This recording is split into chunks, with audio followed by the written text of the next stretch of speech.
کس طریقے سے اپنی زندگی کو گزارتا ہے۔ میرے عزیز دوستوں اور بزرگوں، آپ تمام لوگ علماء کرام کے بصیرت افروز خطابات میں مشکات شریف کی حدیث کو بھی سنا ہوگا، جس میں اللہ کے رسول صلی اللہ علیہ وسلم نے یہ ارشاد فرمایا کہ میں تمام رسولوں کا سردار ہوں اور مجھے اس پر فخر نہیں ہے۔ علماء کرام نے اس حدیث شریف کے سلسلے میں لکھا کہ اللہ سبحانہ و تعالیٰ نے محمد مصطفیٰ صلی اللہ علیہ وسلم کو تمام نبیوں اور رسولوں کو جو معجزات دیے گئے، جو خصوصیات دیے گئے، اللہ نے وہ تمام بھی دیے، بلکہ اس سے بڑھ کر بھی دیے۔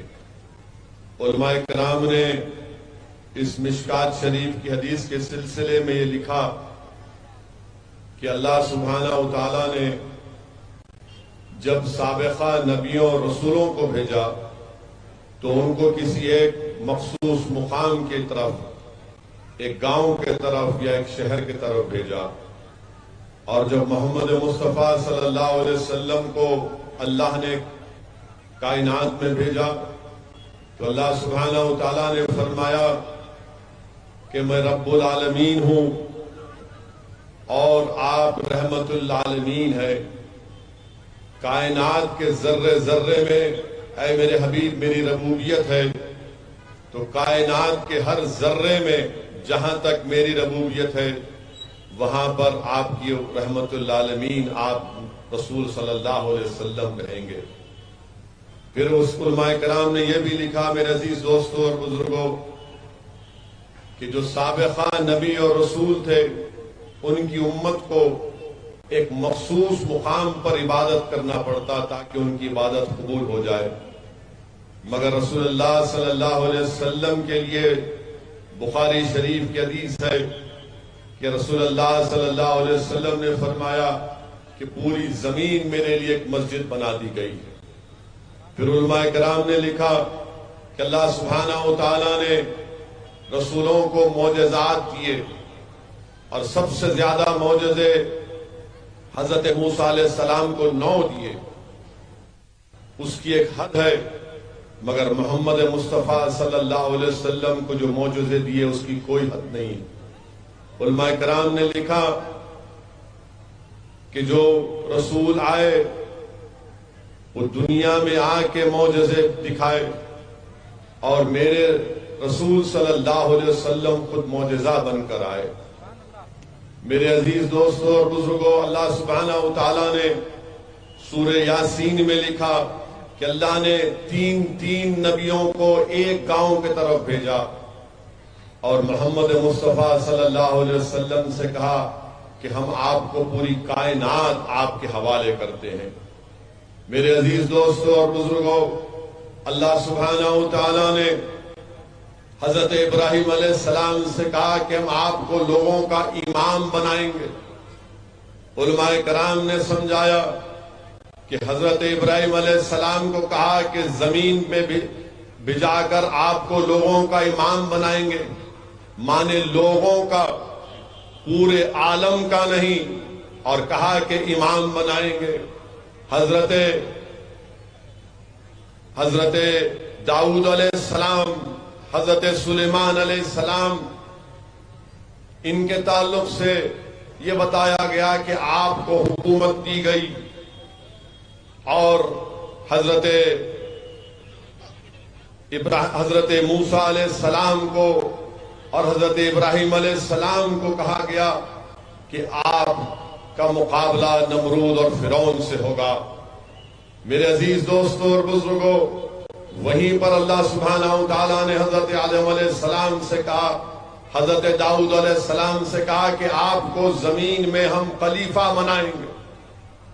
اور جب محمد مصطفیٰ صلی اللہ علیہ وسلم کو کائنات میں اللہ سبحانہ و تعالیٰ بھیجتا ہے تو اللہ فرماتا ہے کہ آپ کو رحمت للعالمین بنا کر بھیجایا جا رہا ہے، آپ کو مبشر بنا کر بھیجایا جا رہا ہے، آپ کو نذیر بنا کر بھیجایا جا رہا ہے۔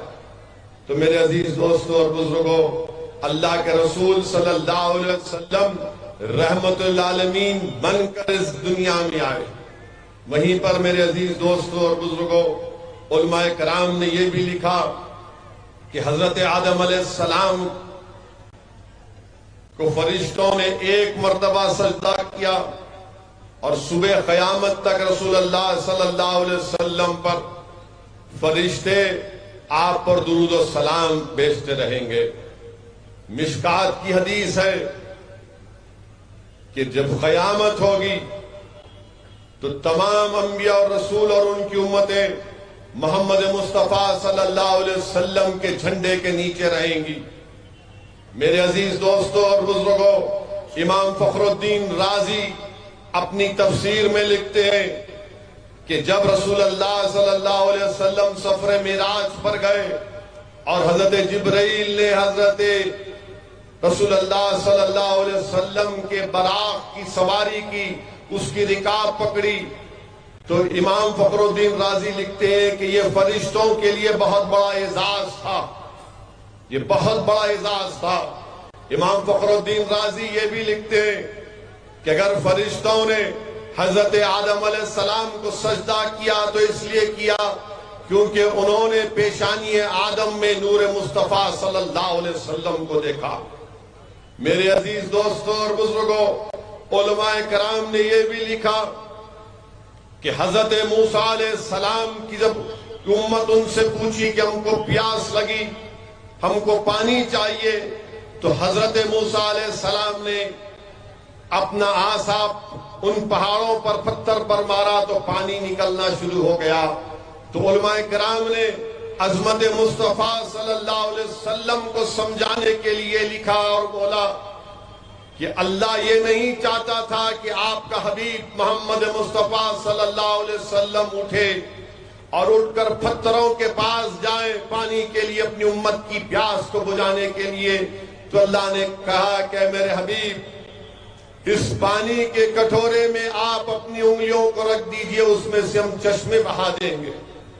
اور 1500 صحابی رسول اللہ صلی اللہ علیہ وسلم جس برتن میں اپنے ہاتھ مبارک کو رکھا تو اس میں پانی کے چشمے روانہ ہو گئے۔ میرے عزیز دوستوں اور بزرگوں، علماء کرام نے لکھا کہ حضرت موسیٰ علیہ السلام نے اپنا عصا سمندر میں مارا تو راستہ نکل گیا، اور محمد مصطفیٰ صلی اللہ علیہ وسلم نے اپنی انگلی سے اشارہ کیا تو چاند کے 2 ٹکڑے ہو گئے۔ میرے عزیز دوستوں اور بزرگوں، علماء کرام نے لکھا کہ حضرت موسیٰ علیہ السلام کا ہاتھ رات میں چمکتا تھا، اور محمد مصطفیٰ صلی اللہ علیہ وسلم اگر کسی ایک لکڑی کو ہاتھ لگاتے اور کسی صحابی کو دے دیتے رات میں جانے کے لیے تو وہ راستے میں ایک مشال کی طرح کام کرتی تھی۔ میرے عزیز دوستوں اور بزرگوں، شاہ عبد الرحیم رحمت اللہ علیہ اپنا خواب لکھ رہے ہیں کہ آپ نے ایک مرتبہ رسول اللہ صلی اللہ علیہ وسلم کو خواب میں دیکھا اور کہا، یا رسول اللہ صلی اللہ علیہ وسلم، عرض کیا یا رسول اللہ صلی اللہ علیہ وسلم، جب حضرت موسیٰ کوہ طور پر گئے اور اللہ کی تجلی کو دیکھا تو لوگوں سے اپنے چہرے کو چھپاتے تھے، اور جب آپ سفر معراج پر گئے اور اللہ سبحانہ و تعالیٰ کا اپنی آنکھوں سے دیدار کیا تو آپ اپنے چہرے کو نہیں چھپاتے لوگوں سے۔ تو حضرت محمد مصطفیٰ صلی اللہ علیہ وسلم نے فرمایا کہ اللہ نے میرے حسن کو انسانوں سے چھپا کر رکھا، اور رسول اللہ صلی اللہ علیہ وسلم نے فرمایا کہ جب حضرت موسیٰ نے اللہ کی تجلی کو دیکھا تو اللہ جلال میں تھا، اور جب میں نے اپنی آنکھوں سے اللہ کا دیدار کیا تو میں نے اللہ کے جمال کو دیکھا، اس لیے میں جمالی بن گیا۔ میرے عزیز دوستوں اور بزرگوں، ہم نے یہ سنا کہ قرآن کریم میں حضرت یوسف علیہ السلام کے حسن کو قرآن کریم میں اللہ فرماتا ہے کہ مبارک قصہ قرآن میں کہا جاتا ہے۔ حضرت یوسف علیہ السلام کی حسن کو اللہ قرآن میں اس طرح فرماتا ہے کہ مبارک قصہ اس کو فرماتا ہے۔ میرے عزیز دوستوں اور بزرگوں، علماء کرام نے لکھا کہ حضرت یوسف علیہ السلام کے حسن کو دیکھ کر مصر کی عورتیں اپنی انگلیاں کاٹ لیتی تھیں، اور محمد مصطفیٰ صلی اللہ عرب کے نوجوان اپنے سروں کو کٹا دیتے تھے رسول اللہ صلی اللہ علیہ وسلم کی خوشنودی کے لیے۔ وہ اس وقت حسن یوسف کو دیکھ کر ایک مرتبہ انگلیاں کٹیں، مگر علماء کرام نے لکھا کہ عظمت مصطفیٰ کے لیے صبح قیامت تک مسلمان اپنے نبی کی محبت میں، اپنے رسول کی محبت میں اپنے گردنوں کے نذرانوں کو پیش کرتے رہیں گے۔ میرے عزیز دوستوں اور بزرگوں، علماء کرام نے لکھا کہ حضرت نوح علیہ السلام نے 950 سال اسلام کی تبلیغ کی دعوت دی۔ صرف 40 مرد اور 40 خواتین نے اسلام کو قبول کیا، اور جب رسول اللہ صلی اللہ علیہ وسلم وادی تنین سے ایک جنگ سے واپس آ رہے تھے تو 80 مشرکین آپ کے انتظار میں کھڑے تھے کہ حملہ کریں گے۔ محمد مصطفیٰ صلی اللہ علیہ وسلم نے ان پہ نظر کرم ڈالی تو تمام کے تمام نے پکار کر کہا اشہدو ان لا الہ الا اللہ و اشہدو ان محمد رسول اللہ۔ میرے عزیز دوستوں اور بزرگوں، حضرت ابراہیم علیہ السلام کو اللہ نے ایک پہاڑ پر کھڑا کر کے تحت السرا سے لے کر عرش مولا تک سب چیز دکھا دی، تو اللہ سبحانہ وتعالی نے محمد مصطفیٰ صلی اللہ علیہ وسلم کو عرش پر بلا کر پوری کائنات دکھا دی۔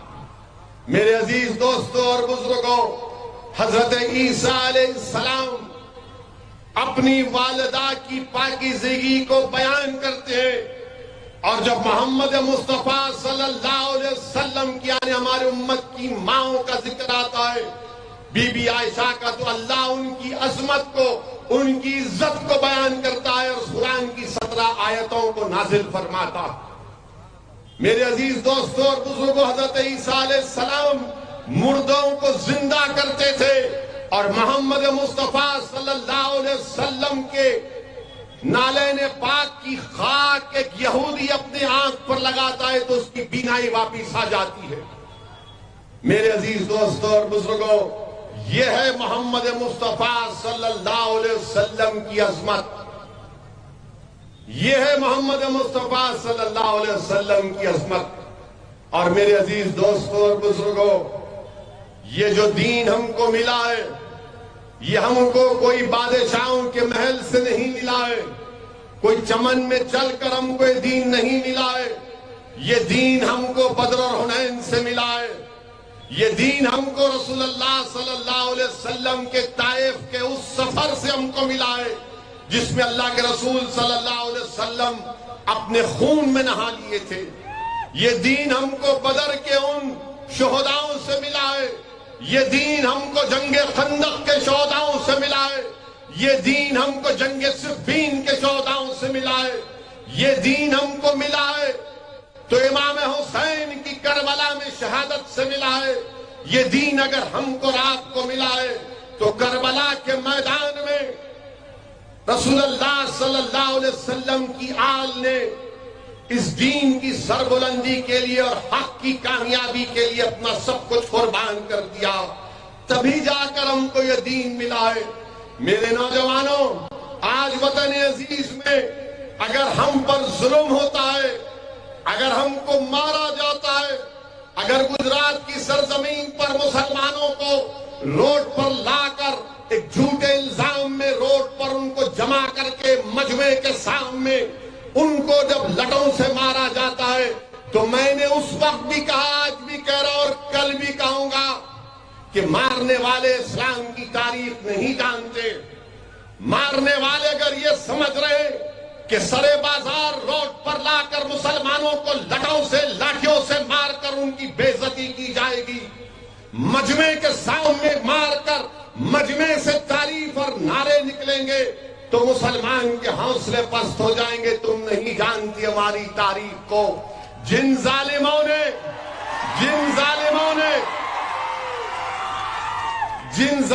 نے ان معصوم بچوں کو گجرات کی سرزمین پر مارا، مارنے والوں، تم حضرت بلال کا نام نہیں جانتے ہوں گے، حضرت بلال کا نام سن لو۔ حضرت بلال اسلام قبول کر لیے، اظہار نہیں کیے تھے کہ میں نے محمد مصطفیٰ صلی اللہ علیہ وسلم کی غلامی کو قبول کر لیا۔ حضرت بلال دیکھتے ہیں کہ مکے میں آپ کا جو مالک تھا جس نے آپ کو خریدا تھا امیہ بن خلف اس کا نام تھا اس مشرک کا. مکے کا میدان ہے اور مکے میں حضرت عمار بن یاسر کو لٹوں سے مارا جا رہا ہے, پیٹا جا رہا ہے. ابو جہل مارتا, ابو لہب مارتا, امیہ بن خلف مارتا. عمار بن یاسر کو مارتے ہیں, خوب مارتے ہیں, اور جب مار کر تھک جاتے تو امیہ بن خلف کہتا ہے کہ بلال اب تم مارو عمار بن یاسر کو.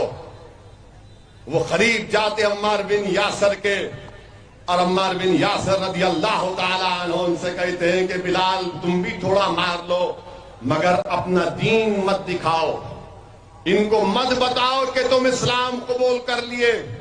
حضرت بلال اس گھوڑے کو اٹھاتے ہیں اور دیکھتے ہیں, سوچتے ہیں کہ کیا کروں. حضرت بلال کی طرف امیہ بن خلف پکار کے کہتا ہے بلال مارو عمار کو. حضرت بلال اس گھوڑے کو اٹھا کر پھراتے ہیں, اٹھا کر پھینکتے ہیں اور کہتے ہیں کہ مارنے والوں اب عمار اکیلے مار نہیں کھائے گا, بلال بھی مار کھائے گا عمار بن یاسر کے ساتھ. امیہ بن خلف, ابو جہل, ابو لہب پریشان ہو جاتے ہیں کہ کیا کر رہا ہے. حضرت عمار کہتے ہیں کہ کیا کر رہے ہو, تو حضرت بلال پکار کر کہتے ہیں کہ عمار تو جس کی غلامی کا توق اپنے گلے میں ڈال دیا میں بھی انہی کا غلام بن چکا ہوں. تو جن کے زلفوں کا قیدی بن چکا میں بھی ان کے زلفوں کا قیدی بن چکا ہوں. تو اب اکیلے مار کھا کر مزے نہیں لے گا, اب دونوں مار کھائیں گے اسلام اور محمد مصطفیٰ صلی اللہ علیہ وسلم کے لیے. حضرت بلال کو تکالیف دی جاتی تھی, کوڑے مارے جاتے تھے, گرم گرم ریت پر لٹا کر حضرت بلال پر گرم گرم پتھر رکھ دیا جاتا تھا اور پوچھتے تھے کہ بولو بلال تمہارا خدا اور تمہارا رسول کہاں ہے. تو حضرت بلال کہتے تھے ظالموں جب تم بازار میں کوئی چیز خریدنے جاتے تو تم اس کو خریدنے سے پہلے دیکھتے کہ یہ اصلی ہے یا نقلی ہے. میرا رب بھی مجھے دیکھ رہا ہے کہ یہ اب میرے حبیب کے عشق میں اصلی ہے یا نقلی ہے. حضرت بلال کو جب مارا جاتا تو حضرت بلال پکار کر کہتے احد احد اور احد. رسول اللہ صلی اللہ علیہ وسلم حضرت بلال کی تکالیف کو دیکھ کر دعا کرتے ہیں کہ یا اللہ حضرت بلال کو اس تکلیف سے نجات دلا دے.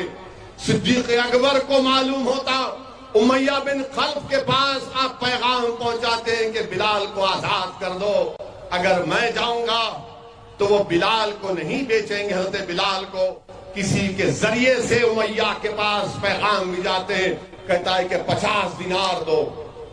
مگر جب ایگریمنٹ کرنے کا ٹائم آتا اس کو معلوم ہو جاتا کہ ابو بکر صدیق رضی اللہ تعالیٰ عنہ خرید رہے, تو کہے گا کہ ابو بکر اب 50 نہیں 1000 دینار چاہیے, 1000 دینار چاہیے. حضرت صدیق اکبر کہتے ہیں کہ 1000 دینار دوں گا. وہ امیہ کہتا ہے کہ 1000 دینار نہیں 2 رومی غلام بھی چاہیے. پھر وہ کہتا ہے کہ تم اتنی رقم اس کے لیے دے رہے ہو. تو صدیق اکبر کہتے ہیں کہ تو نہیں جانتا یہ کون ہے, اور وہ رقم دے کر حضرت بلال کو لے کر اپنے گھر کو آتے ہیں. زخموں سے چور حضرت بلال کا جسم.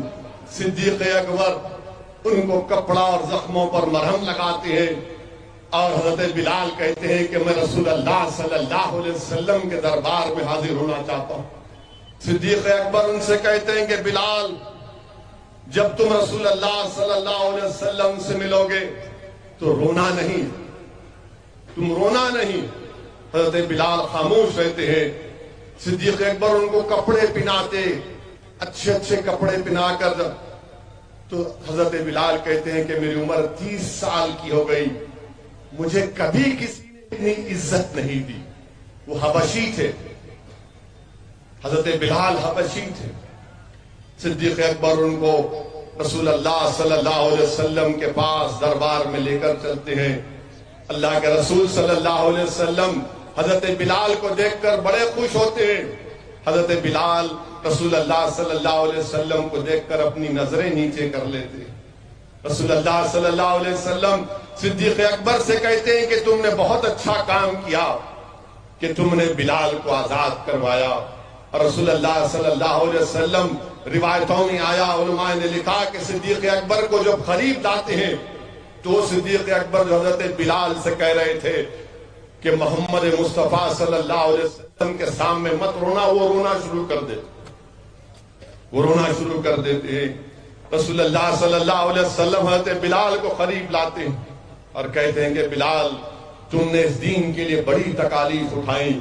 اور رسول اللہ صلی اللہ علیہ وسلم اپنے گھر سے کھجور منگاتے ہیں گھر میں، اور کھجور جب کی تشتری لائی جاتی ہے تو صدیق اکبر رضی اللہ تعالیٰ عنہ اپنے ہاتھ سے اٹھاتے ہیں تو رسول اللہ صلی اللہ علیہ وسلم کہتے ہیں کہ نہیں، اب میں اپنے ہاتھوں سے میرے بلال کو کھجور کھلاؤں گا.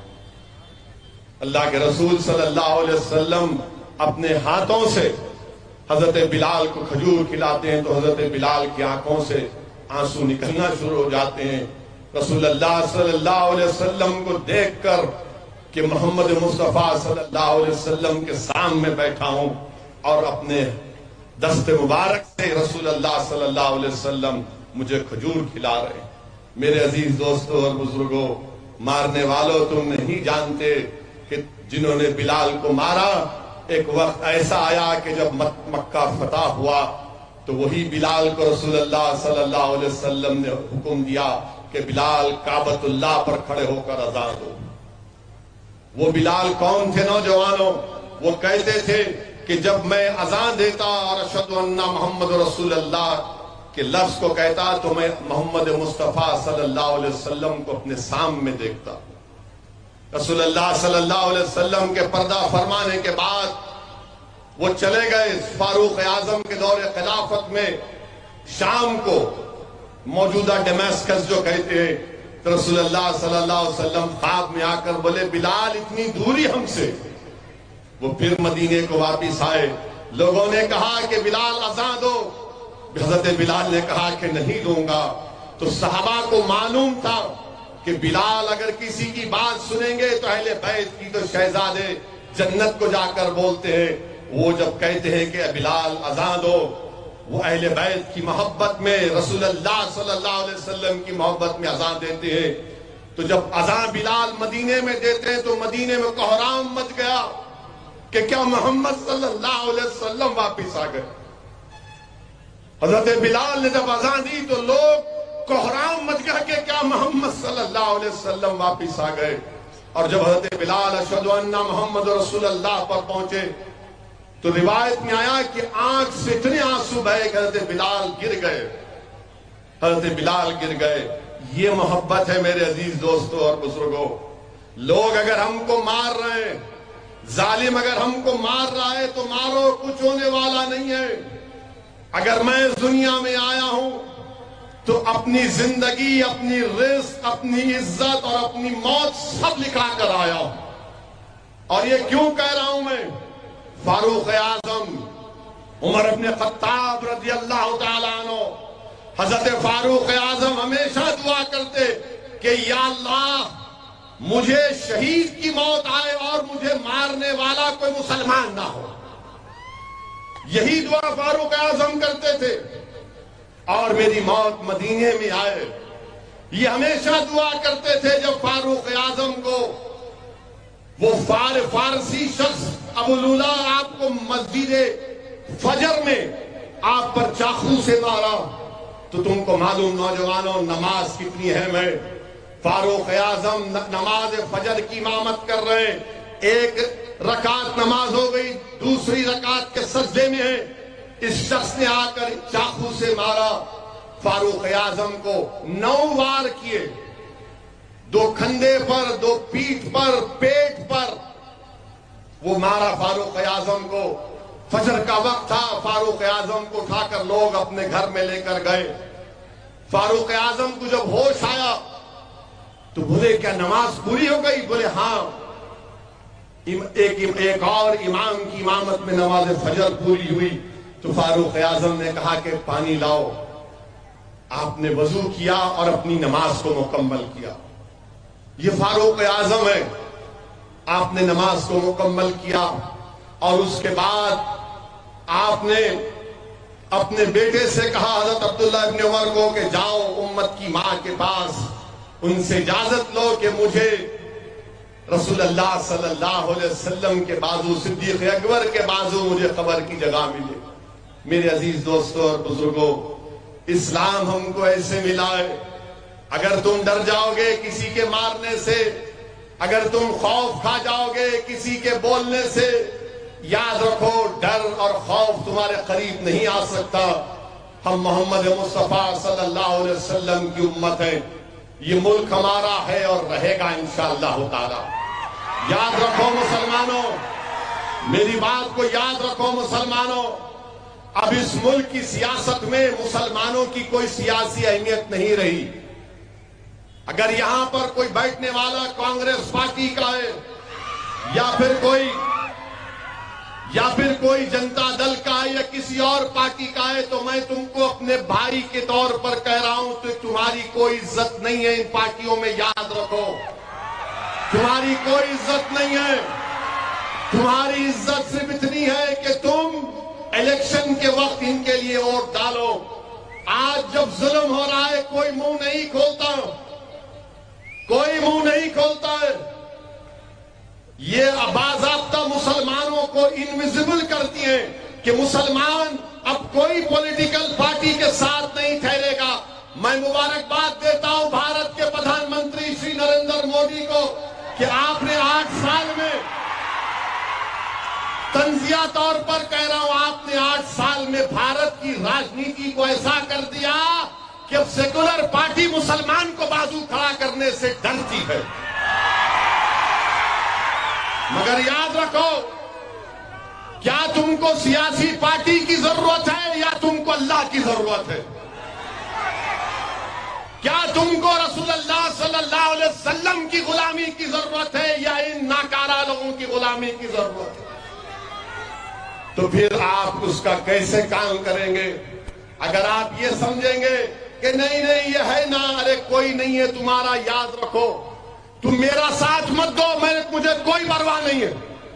میں دیوانوں کی طرح لڑتا رہوں گا جب تک اللہ زندہ رکھا، لڑتا رہوں گا. میں تو اللہ سے یہی دعا کرتا ہوں جو فاروق اعظم نے دعا کی کہ یا اللہ اگر موت آئے تو شہید کی موت اسد الدین اویسی کو آئے. میں موت سے نہیں ڈرتا، مگر میری اس بات کو ذہن نشین کر لو مسلمانوں کہ بھارت کی راجنیتی میں اب تمہاری کوئی اہمیت نہیں ہے. تمہاری اہمیت کب ہوگی؟ جب تم ایک سیاسی طاقت بنو گے. کیسی طاقت بنو گے؟ جب تم ووٹ لو گے. تم تو ایک اے ٹی ایم کی مشین بن چکے ہیں کانگریس کے لیے، جے ڈی ایس کے لیے، بی جے پی کے لیے. یہ ڈرا کر تم کو ووٹ حاصل کر رہے ہیں. آپ کو کیا مل رہا ہے بتاؤ میرے کو؟ کیا مل رہا ہے آپ کو؟ کچھ نہیں مل رہا ہے. اپنی سیاسی لیڈرشپ کو پیدا کرو. اگر اسد الدین اویسی ٹھیک نہیں ہے تو تم قابل بنو، تم نیک بنو، تم لیڈر بنو. میں تمہارے پیچھے کام کرنے کو تیار ہوں. مگر یاد رکھو میری اس بات کو، نوجوانوں، بزرگوں، میری عزت دار ماں اور بہنوں، بلقیس بانو کو تم کیا جواب دو گے؟ کیا بلقیس بانو تمہاری بیٹی نہیں ہے جس کی عصمت ریزی 11 لوگ کرتے ہیں؟ 3 سال کی بیٹی کو اس کے سامنے مار دیتے ہیں اور اس کے قاتلوں کو بی جے پی چھوڑ دیتی ہے تو کوئی سیکولر پارٹی اس کی مذمت کرنے تیار نہیں، کوئی تیار نہیں ہے. میرے عزیز دوستوں اور بزرگوں، یہ ملک امبیڈکر کا ملک ہے. یہ ملک جوہر برادران کا ہے، یہ ملک گاندھی کا ہے. یہ ملک کو آزاد ہم نے کیا ہے اپنے خون پسینے سے. اس ملک کو انگریزوں سے آزاد مسلمانوں نے سب سے زیادہ قربانی دی. اس وقت نہ آر ایس ایس تھی نہ بھاجپا تھی. یہ سب کے سب تو بعد میں آئے. مگر یاد رکھو یہ ملک کو آزاد علامہ فضل خیر آبادی کی قربانی سے ہوا. محمود الحسن کی قربانی سے اس ملک کو آزادی ملی، حسین احمد مدنی کی قربانی سے اس ملک کو آزادی ملی۔ اس ملک کو آزادی صرف یہ 1925 کے بعد جو لوگ آئے نہیں، جنہوں نے پسینہ بہایا وہ ہیرو بن گئے، جنہوں نے خون بہایا وہ زیرو بن گئے۔ تو جنہوں نے خون بہایا ان کو زندہ رکھو، اور زندہ رکھنے کا طریقہ یہ ہے کہ تم متحد ہو جاؤ، سیاسی طاقت بنو، دلتوں کو اپنے ساتھ لو۔ ہمارے سیکولر بھائی ہندو آج بھی اس ملک میں جو پسند نہیں کرتے اس تمام ماحول کو، اب تو حلال گوشت پہ بات ہو، اب تو مسلم ریزرویشن لے لیا جائے گا۔ ہم کرناٹکا کے چیف منسٹر سے اتنا بولیں گے، سی ایم صاحب آپ کرناٹکا کے مسلمانوں کا ریزرویشن چھوڑو، آپ کی پارٹی میں جو کمیشن مل رہا ہے اس کو ختم کرو، اس کو ختم کرو پہلے آپ۔ یعنی ایسا دکھ رہا کہ غارت کا گڑا بھرتا نہیں ہے، جان سے ہونا ہے، کدھر کا بھی ہو بس میرا جو بھی ہونا لا لا لا لا لے لے، یہاں دبا کے کھا رہے غپا غپ، اور دلی میں پردھان منتری بول رہے نہ کھاؤں گا نہ کھانے دوں گا۔ کیا بات ہے متروں! اور آر ایس ایس بولتی کیا بولتی ہے، بہت بولتی ہے، ہم بچے پیدا کر رہے نہیں کر رہے، ہمارا ٹی ایف آر گر گیا۔ آر ایس ایس بولتی کیا بولتی ہے کہ وہ 9 بج گئے، ایس پی صاحب دیکھ رہے گھور کے، ہو گیا، only 2 minutes I am finishing, I am thankful to you۔ S P صاحب کے لیے تالیاں مارو بھائی، ایک ہوگا بس۔ بہرحال عزیز دوستوں اور بزرگوں، متحد رہیے، مگر ابھی میری تقریر پوری نہیں ہوئی، میں دوبارہ آؤں گا انشاءاللہ تعالی۔ آپ آئیں گے دوبارہ، پھر کریں گے بہت